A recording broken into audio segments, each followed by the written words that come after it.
Hello everyone, welcome to English or 10 classes. Exercise 6. Get ready for the dictation. Start. Shrimati Pratibha Devi Singh Patil, Shri Ahmed Ansari, Shrimati Meera Kumar, Shri Justice S. H. Kapadia, Members of Parliament, Your Excellencies, friends and fellow citizens, I am deeply moved by the high honor you have accorded to me. Stop. Such honor exalts the occupant of this office even as it demands that he rises above personal or partisan interests in the service of the national good. Stop. The principal responsibility of this office is to function as the guardian of our Constitution. Stop. I will strive, as I said on oath, to preserve, protect, and defend our Constitution, not just in word but also in spirit. Stop. We are all across the divide of party and reason, partners at the altar of our motherland. Stop. Our federal constitution embodies the idea of modern India. It defines not only India but also modernity. Stop. A modern nation is built on some basic fundamentals: democracy or equal rights for every citizen, secularism or equal freedom to every faith, equality of every reason and language, gender equality, and perhaps most important of all, economic equity. Stop.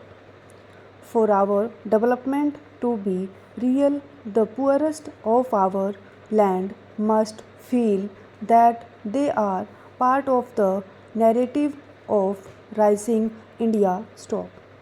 I have seen vast, perhaps unbelievable changes during the journey that has brought me from the flicker of a lamp in a small Bengal village to the chandeliers of Delhi. Stop. I was a boy when Bengal was savaged by a famine that killed millions. The misery and sorrow is still not lost on me. Stop. We have achieved much in the field of agriculture, industry, and social infrastructure, but that is nothing compared to what India, led by the coming generations, will create in the decades ahead. Stop. Our national mission must continue to be what it was when the generation of Mahatma Gandhi, Jawaharlal Nehru, Sardar Patel, Rajendra Prasad, Ambedkar, and Maulana Azad offered us a tryst with dynasty to eliminate the curse of poverty and create such opportunities for the young that they can take our India forward by quantum leaps. Stop. There is no humiliation more abusive than hunger. Stop. Trickle down theories do not address the legitimate aspirations of the poor. Stop.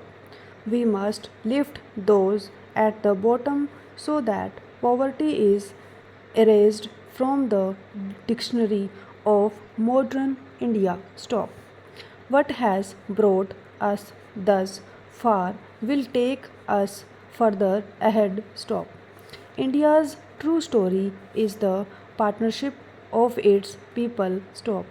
Our wealth has been created by farmers and workers, industrialists and service providers, soldiers, and civilians stop. Our social harmony is the sublime coexistence of temple, mosque, church, gurdwara, and synagogue. They are symbols of our unity in diversity. Stop. Peace is the first ingredient of prosperity. Stop. History has often been written in the red of blood, but development and progress are the luminous rewards of a peace dividend, not a war trophy. Stop. The two halves of the 20th century tell their own story. Stop. Europe and indeed the world reinvented itself after the end of the Second World War and the collapse of colonization, leading to the rise of great institutions like the United Nations, leaders who ordered great armies into the field and then understood that war was more barbarism than glory. Stop.